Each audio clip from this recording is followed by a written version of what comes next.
Olá pessoal, dando continuidade aos nossos vídeos e à nossa reflexão acerca do trabalho, nós vamos falar sobre divisão do trabalho social e solidariedade segundo Emile Durkheim.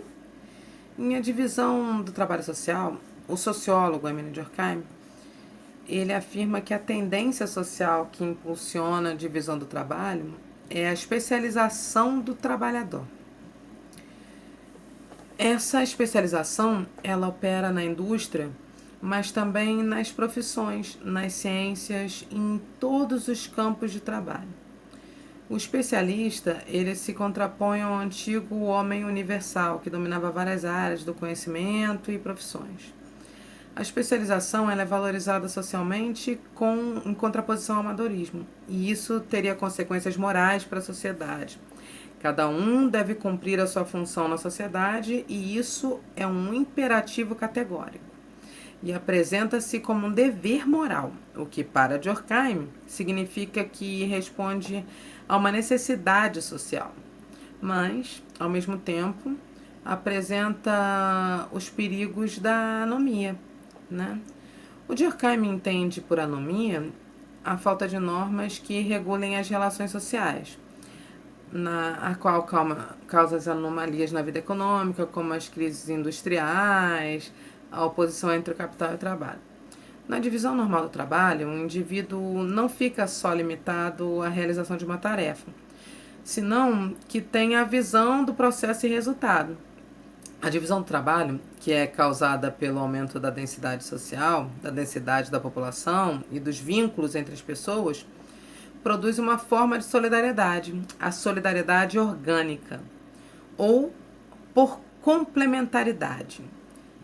No trabalho, as pessoas realizam diferentes tarefas específicas que se complementam, assim como são complementares os diferentes trabalhos e funções dentro de uma mesma sociedade. E isso mantém a consonância coletiva e a solidariedade social, por diferença, que é distinta da solidariedade social presente nas sociedades anteriores, produzida por semelhança entre os indivíduos e funções. Por esse motivo, a visão parcial que o trabalhador pode ter do seu trabalho em uma fábrica de sapatos, por exemplo, onde ele seria responsável apenas pelo salto do sapato, levaria ao desconhecimento de todo o processo da fábrica. Ele desconhece as outras funções que contribuem para elaborar aquele produto, o sapato. E, portanto, diminui o sentimento de união que ele teria com os outros que realizam tarefas que complementam a dele, as outras partes daquele sapato. E, como resultado final, o sapato. Tal visão parcial, o isolamento do trabalhador na sua tarefa especial, levaria à desintegração social.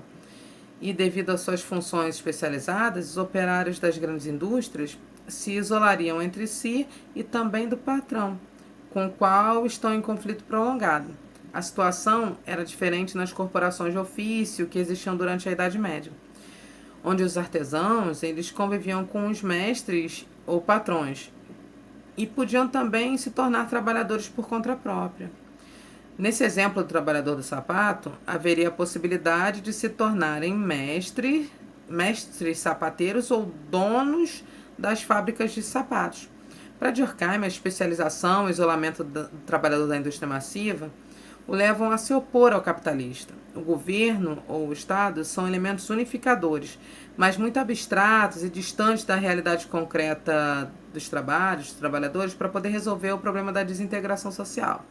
Nesse caso, a gente pode pensar no exemplo atual do papel do Estado na regulamentação dos conflitos entre os patrões e os sindicatos de trabalhadores. E na regulamentação trabalhista, como uma forma de unificar e diminuir esse conflito. Novamente, a norma constitui a solidariedade social, mas não porque se impõe abstratamente, senão porque exprime hábitos que se transformaram em regras de conduta que se fixam. Para que as regras se fixem, deve haver continuidade e contiguidade das relações. Onde não há relações próximas, as regras são abstratas e não se restabelecem a solidariedade social. A fixação da norma ou a geração da anomia dependem da rapidez com que se produzem os processos. Se forem muito rápidos, como a industrialização em massa, a especialização do trabalhador, a separação do capital e trabalho, haverá um conflito, haverá desagregação. Durkheim não concorda com os economistas com a teoria da mão invisível do mercado, restabelecendo a harmonia social.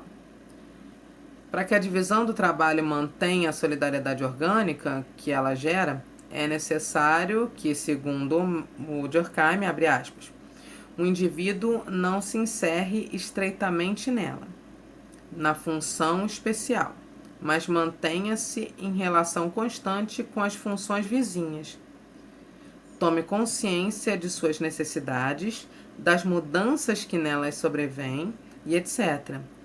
A divisão do trabalho supõe que o trabalhador, longe de permanecer debruçado sobre sua tarefa, não perca de vista seus colaboradores, haja sobre eles e sofra sua ação. Ele não é apenas uma máquina que repete um movimento, cuja direção não percebe, mas sabe que tendem a algum lugar a uma finalidade que ele concebe mais ou menos distintamente. Ele sente servir a algo. Assim, por mais especial, por mais uniforme que possa ser a sua atividade, será a atividade de um ser inteligente, pois terá um sentido e ele o sabe. Fecha aspas, Durkheim 2008, 390. No entanto, Durkheim coloca explicitamente que a solidariedade não deve eliminar o conflito social, mas sim prevenir a desintegração. Essa preocupação com o trabalho, com as relações de conflito e poder, que se geravam a partir das relações do trabalho na sociedade, foram o foco principal dos estudos do famigerado Karl Marx e de seu parceiro Friedrich Engels. Para esses filósofos, que são primordiais para a sociologia, o motor da história da humanidade sempre foi a luta de classes. O conflito iniciava-se quando o trabalho de uma coletividade produzia suficiente excedente, ou seja, havia mais produção do que se podia consumir, certo? Por aquele grupo. Nas sociedades primitivas, não haveria esse conflito, já que todos são produtores e consumidores. Mas à medida que os grupos foram desenvolvendo a agricultura, os meios de produção, se tornando sedentários, apropriando-se da terra, gerando os excedentes, começam a explorar os trabalhos dos mais fracos de outras classes. E aí surge a pergunta: como esses grupos definiram quem ficaria com aquele excedente? Bem, segundo a explicação do Karl Marx, e do Engels, nas sociedades primitivas haveria critérios de poder religioso e de força ou poder militar. Alguns grupos com maior poder dominavam outros e os converteriam em escravos. Já no modo de produção escravocrata, os escravos produziriam os excedentes e os donos do meio de produção e dos escravos ficariam com eles. O que fica claro na teoria marxista é que essa distribuição desigual dos excedentes gera as diferentes classes na sociedade e que essas classes estão em luta constante, permanente entre si. O trabalho, para Karl Marx e Engels, também era um esforço físico e mental realizado pelo ser humano em sua relação com a natureza. Mas essa relação entre o ser humano e a necessidade que ele tem em transformar a natureza, ou o mundo material, condicionava todas as outras formas de compreender o mundo e as relações entre as pessoas e grupos. Por esse motivo, os autores vão chamar essa teoria de materialismo histórico, já que nessa relação com o mundo material, o ser humano e a natureza se transformam mutuamente, assim como as relações entre os grupos sociais mudam através da história. A história, ela passa por diferentes momentos, mas a luta de classes entre os que trabalham e os que são apropriadores dos excedentes permanece. Escravos e escravistas, senhores feudais e servos, operários e capitalistas. Há uma compreensão dual das classes, a partir de uma compreensão também dualista do trabalho.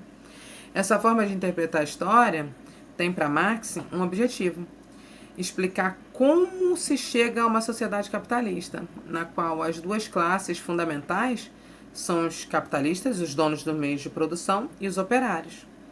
A preocupação de Marx, assim como de outros autores da sociologia clássica, era explicar a sociedade que estava emergindo, surgindo no século XIX. Aquela sociedade complexa, né, com problemas e questões diferentes de uma sociedade feudal, repleta de empobrecimento, condições de trabalho precárias, né, dos trabalhadores industriais. E ele fez uma proposta política de transformação dessa sociedade. Assim como Durkheim tinha uma preocupação com a desintegração social e os laços de solidariedade, mas não da sociedade como um todo, senão com a situação que atingiu os trabalhadores, né? Ele assumia que o conflito era parte da relação entre os operários e os capitalistas, porque os primeiros só possuíam a força de trabalho para vender e os segundos os meios de produção, as máquinas, os estabelecimentos e o dinheiro, o capital para pagar pela força de trabalho, pela mão de obra. Portanto, os primeiros estavam condenados a se submeter a vender a sua força de trabalho aos segundos, né? Os capitalistas, eles estabelecem as regras do jogo, o lugar, as condições de trabalho, o número de horas de trabalho, o ritmo do qual realizariam suas tarefas e a divisão dessas tarefas entre os trabalhadores. E, fundamentalmente, qual seria o pagamento, que valor eles receberiam em troca da sua força de trabalho. Diante do fato de que os trabalhadores eram despossuídos dos bens, dos meios de produção, além da própria força de trabalho, Marx fez uma proposta política, chamando os trabalhadores para se organizarem, para transformar as relações de poder na sociedade e, finalmente, criarem uma sociedade comunista, em que o excedente fosse distribuído entre todos os que trabalhassem. Já existiam movimentos de trabalhadores que se rebelavam contra essas formas de exploração e de organização do trabalho. Mas o Manifesto do Partido Comunista, escrito por Karl Marx, chamou os operários do mundo a se unirem para romper com o poder do Estado e alcançarem o que ele chamou de ditadura do proletariado. Alguns sindicatos aderiram a esse chamado e chegaram a fundar os partidos comunistas, socialistas em diferentes países da Europa. A importância da proposta de Marx para o sistema político e econômico internacional é gigantesca, já que a partir dessas revoluções sociais, com essa orientação política, criaram-se no mundo os dois blocos opostos de países, né? Um dos países que mantiveram o sistema capitalista e outro dos países que mantiveram os sistemas socialistas. Durante o século XX, as revoluções sociais e as ditaduras militares foram orientadas para a defesa de um ou de outro sistema, sendo o motor de desenvolvimento armamentista, da indústria bélica mundial e da Guerra Fria. A compreensão do papel do trabalho humano e da utilização do valor do excedente gerado pelo trabalho humano foi tido como base da disputa. Um bom filme para vocês assistirem, terem noção dessa relação, desse início, é um filme chamado Germinal, que mostra muito bem o contexto histórico, político, social em que surge a sociologia, né? E esse início da primeira revolução industrial e da situação precária a que eram expostos esses trabalhadores e o início dessas ideias do Karl Marx sendo disseminadas na sociedade.